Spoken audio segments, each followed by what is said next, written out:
Start engine! Right, so yan.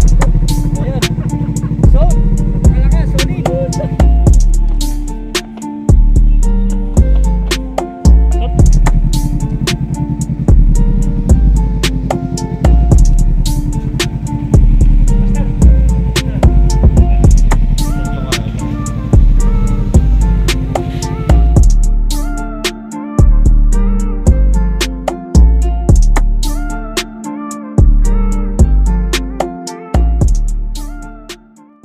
So, what's up? Welcome back to M1 Garage. So, meron tayong bagong item ngayon. Kapakita natin. Yun, oh. MA Racing M10. So, ilalagay natin siya rito sa yun. Siyempre, napaka-pogi Ninja 250. Dito natin ilalagay. Isa. Parang napaka-angas. Sipin nyo na lang, oh. Tapos, hindi lang yan. Lalagyan pa rin natin yan ng siyempre hindi mawawala yung ring. Hindi mawawala yung ring. May kakabit natin yan dyan. Napakaangas niya pagdating sa loob. Tapos mamayang gabi, sakto yan, testingin natin yung sample light. Dapat pala may different na natin. Ayan. Wala na, isisirain natin.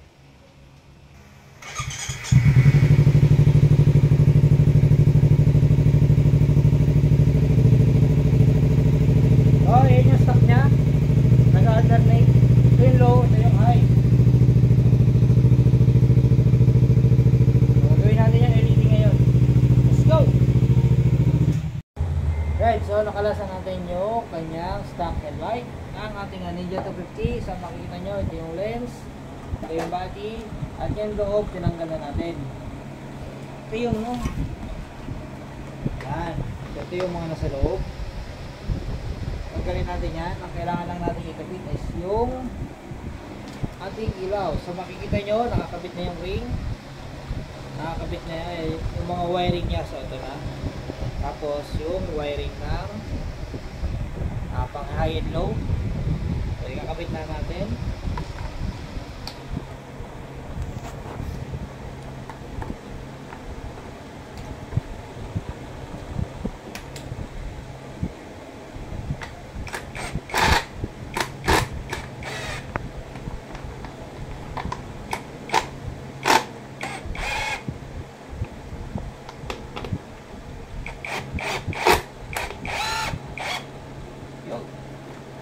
So, ganun na kadali install.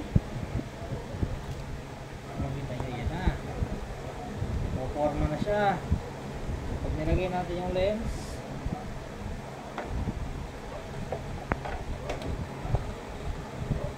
boom, angas. Kapit na natin yung kabilang side para i-ready na natin. Sasalpak na lang natin ito mamaya. Ito yung kabilang side. May bracket na.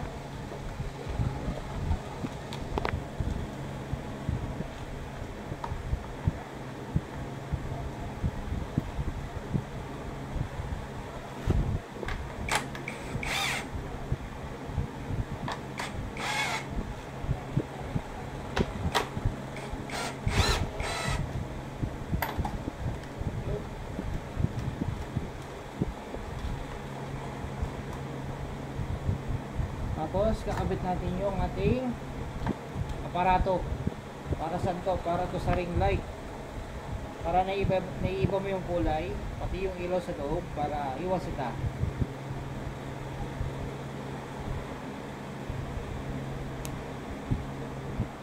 So legal may signal light na ito. Ito yung lagyan ng signal light. Actually, pang signal light, pwede siyang rekta signal light.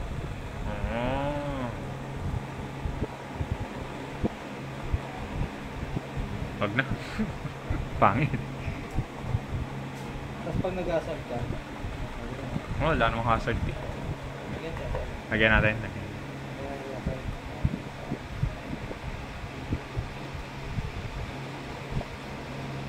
Battery. Right, so nagkabit tayo ng relay para sa ating low light. So nakakonect na yung ating highlight switch dito sa stop. Tapos yung park light dito sa low light na stop. Para pag on, doon na siya on. Yung park light, tapos yung low light may bukod na switch para hindi sila magkasabay. Ayan, so kapit na natin to. So okay na yung wiring natin. Ito is ground na lang, tapos output. Right, so ilaw na lang.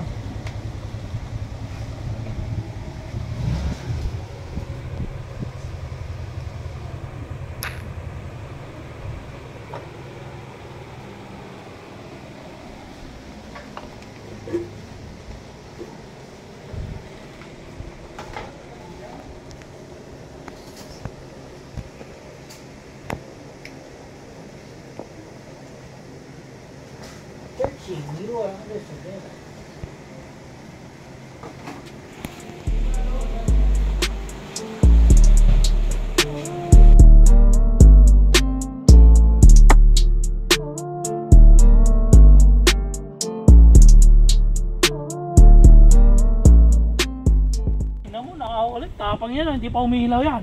Iilaw natin yan. Alright. Ikuto ko na master, ikuto ka ilaw. Hindi, nag-vlog pa kami ni ano. Okay, so ako na mag-on. Kumagun. Ano? Yo, sakay ka muna. Ay ka muna. Igigit na mo eh.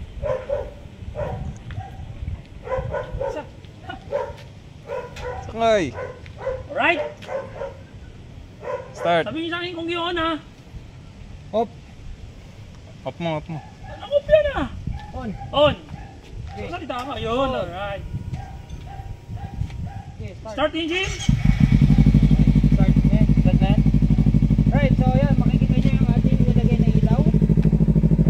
Try natin ibahin via Bluetooth at application sa Android phone. So pag na-on nyo na, pwede nyo yung taas, tapos pwede nyo na siyang ibahin. Alright. Wow, napaka-astig. Tapos, yung gitna naman, itong number 2, yun o. Yun. Para iwasin na tayo, no?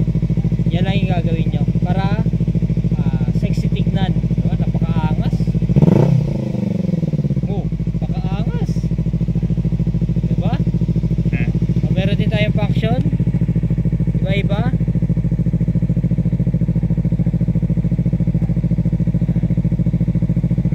Depende rin yan sa mood mo. Automatic yan. Alright, so next natin is testing natin yung low light. Okay. Hello. No. Puta! Aliwanag ka. So yan yung low light. High! High.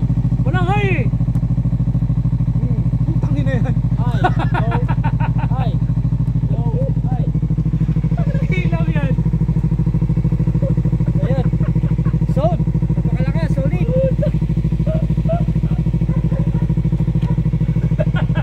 Lakas ng ilaw mo siya. Rotes. Oo, rotes mo na. Siya mo lang ha. Uy, silang. Eh. Relax.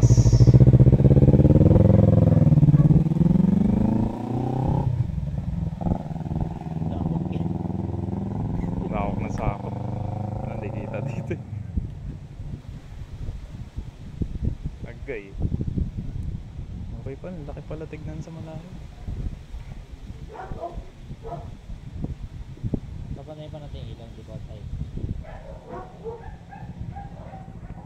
O hindi siya diga na sila.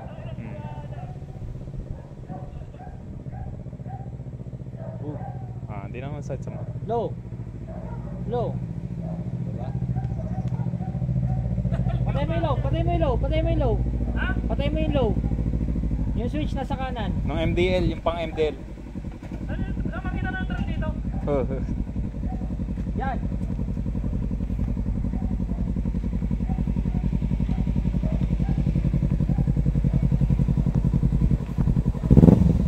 Kanira yung dilawin. Oo nga. Palitan namin yung dilaw. Pangit. Pangit. Ako naman. Ah. Ayan, alright, so makikita nyo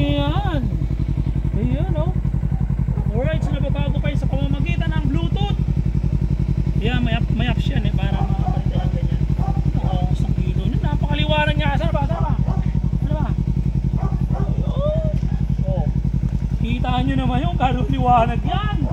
Hi! Ayun o. So, liwanag yan. So, naka-install dito yung ating Kenzo S500. Di yan Kenzo. Di yan Kenzo. Epic fail naman. Ano ba naka...